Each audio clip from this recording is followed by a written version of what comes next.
प्रयागराज के संगम में डुबकी लगाने आ रहे श्रद्धालु सोमेश्वरनाथ मंदिर में मत्था टेकना नहीं भूलते। सोमेश्वर मंदिर संगम नगरी के उन बड़े मंदिरों में से एक है जहां पूजा किए बिना कुंभ नगरी आना अधूरा माना जाता है। नैनी के अरैल घाट पर स्थित इस मंदिर से जुड़ी कई रहस्यमय मान्यता प्रचलित है। कहा जाता है कि हर माह पूर्णिमा की रात इस शिव मंदिर के गुंबद पर लगे त्रिशूल की जो दिशा है वो बदल जाती है।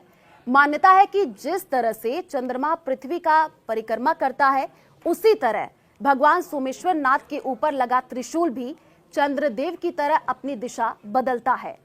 कहा जाता है कि मंदिर का त्रिशूल अमावस्या को उत्तर से दक्षिण तो पूर्णिमा को पूरब से पश्चिम हो जाता है।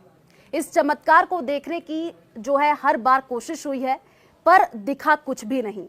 सुबह त्रिशूल की दिशा बदली नजर आई और इस कहानी को सुनकर दूर दराज से श्रद्धालुओं की भीड़ इस मंदिर की ओर लगातार बढ़ती जा रही है। सोमेश्वर नाथ मंदिर की स्थापना के पीछे कई कहानियां कही जाती हैं। पुराणों में कहा गया है कि चंद्रदेव ने राजा दक्ष की बेटियों से शादी की थी, पर वो राजा दक्ष की सबसे छोटी बेटी रोहिणी पर मोहित हो गए थे। इससे दक्ष की दूसरी बेटियां बेहद दुखी थी। जब राजा दक्ष को इस बात का पता चला वो नाराज हो गए और चंद्रदेव को क्षय रोग होने का श्राप दे दिया। तो क्षय रोग से मुक्ति के लिए चंद्रदेव संगम नगरी आए और संगम के किनारे शिवलिंग की स्थापना की। उनकी आराधना से भोलेनाथ प्रसन्न हो गए और उन्हें क्षय रोग से जो है मुक्ति का आशीर्वाद तो दे दिया। उन्हें महीने में 15 दिन पूरी चमक बिखेरने का भी वरदान दिया। तब से भगवान भोलेनाथ के आशीर्वाद से ही चंद्रदेव शुक्ल पक्ष में बड़े होते हुए नजर आए और कृष्ण पक्ष में ढलने लगते हैं। साथ ही साथ भगवान भोलेनाथ ने चंद्रदेव देव को प्रसन्न होकर के अपने माथे पर धारण कर लिया। यही नहीं, भगवान शिव ने चंद्रमा को दर्शन देकर यह भी आशीर्वाद दिया कि जो कोई भक्ति इस मंदिर में शिवलिंग के दर्शन करेगा उसके जो सारे कष्ट हैं वो दूर हो जाएंगे। चंद्रमा का दूसरा नाम सोम भी है और इसी वजह से इस मंदिर का नाम सोमेश्वर महादेव मंदिर पड़ा। सोमेश्वर मंदिर के प्रांगण में हनुमान प्रतिमा है और इसके ठीक सामने धर्मदंड लगा है।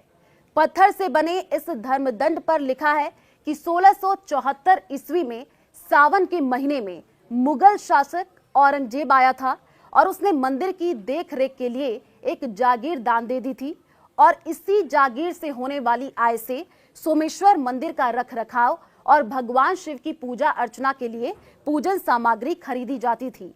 कहा जाता है कि औरंगजेब ने जो है प्रयाग के सोम तीर्थ में अपने विजय अभियान को कुछ दिन के लिए रोक दिया था। इस मंदिर की सीढ़ियों पर उसके कदम रुक गए थे। कहा जाता है कि मुगल बादशाह औरंगजेब सोमेश्वर मंदिर को तहस नहस करने के लिए सैनिकों के साथ पहुंचा था, पर मंदिर के चमत्कार के आगे जो है वो नतमस्तक हो गया। उसने मंदिर में कई आश्चर्य देखे और उसके पैर सीढ़ियों पर ही रुक गए। चमत्कारों को देखकर उसने अपना सिर झुका लिया और नतमस्तक होकर के उसने मंदिर को तोड़ने का फैसला टाल दिया और मंदिर के रखरखाव के लिए दान भी दिया। सोमेश्वर मंदिर के रखरखाव के लिए एक बड़ी जागीर दान में दी। इतिहासकारों ने अपने शोध में इस बात को उजागर भी किया है, पर अंग्रेजों के राज में इस मंदिर से जागीर छीन ली गई। अब भक्तों से मिलने वाले चढ़ावे से भी यहाँ पर भगवान की पूजा होती है। मान्यता है कि सोमेश्वर नाथ मंदिर में भगवान शिव की सच्चे मन से पूजा अर्चना करने वाले भक्तों की मनोकामना जरूर पूरी होती है। कुष्ठ रोगी भी यहाँ मत्था टेकते हैं, तभी तो इस मंदिर में सालों भर भक्तों का जो तांता है वो लगा रहता है। पर सबसे ज्यादा भीड़ होती है सावन के महीने में। तब सुबह से लेकर शाम तक एक माह तक चप्पे चप्पे पर भक्ति भक्त नजर आते हैं। महाशिवरात्रि के दिन तो भक्तों की इतनी ज्यादा भीड़ उमड़ती है कि पैर रखने तक की जगह नहीं होती है। इनमें कोई लाल रंग तो कोई पीले रंग की ध्वजा लेकर के नाचते गाते आते हैं और इस मौके पर कई बड़े अनुष्ठान भी होते हैं। दूध दही और गंगा जल से अभिषेक होता है और भंडारे भी होते हैं।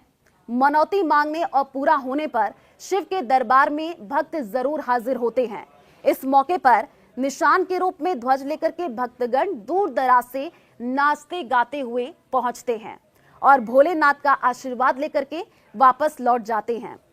सावन के साथ साथ बसंत पंचमी के पर्व पर भी श्रद्धालु महामृत्युंजय जाप और रुद्राभिषेक करने के लिए यहां पर आते हैं। महाकुंभ के दौरान प्रयागराज आने वाले श्रद्धालु भी सोमेश्वर नाथ मंदिर में पूजा करना नहीं भूलते हैं। सोमेश्वर मंदिर के सामने उत्तरी तट पर आपको बता दें कि मां गंगा बहती है और इसे चंद्रकुंड घाट कहते हैं। मान्यता है कि लगातार 1.25 महीने तक इस चंद्रकुंड घाट में स्नान करने के बाद सोमेश्वर महादेव शिवलिंग पर जल चढ़ाने से सुख समृद्धि और आरोग्य मिलता है। यही नहीं, भगवान भोलेनाथ भक्तों पर भरपूर आशीर्वाद बरसाते हैं। यहाँ पर भगवान शंकर का जलाभिषेक, रुद्राभिषेक और गन्ने के रस से अभिषेक करने का विधान है, जिससे अलग अलग तरह की मनोकामनाएं जो है वो पूरी होती हैं। यहाँ सावन के सभी सोमवार को 4 पहर का रुद्राभिषेक होता है। इस दौरान भगवान भोलेनाथ के शिवलिंग के सबसे प्रिय बिल्वपत्र, साथ ही साथ समय पत्र और मंदार पुष्प के साथ साथ फल और भांग भी चढ़ाया जाता है। पंचामृत से स्नान होता है, फूलों से श्रृंगार कराया जाता है।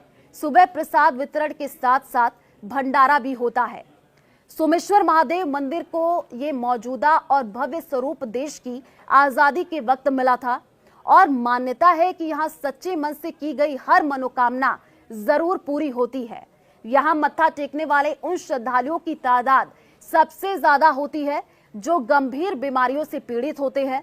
भक्तों को इस बात का भरोसा होता है कि सर्व कल्याण के देवता भगवान भोलेनाथ ने जिस तरह से चंद्रदेव के कुष्ठ रोग से मुक्ति दिलाई थी, उसी तरह वो उन्हें भी जो है रोगों से मुक्ति दिलाएंगे।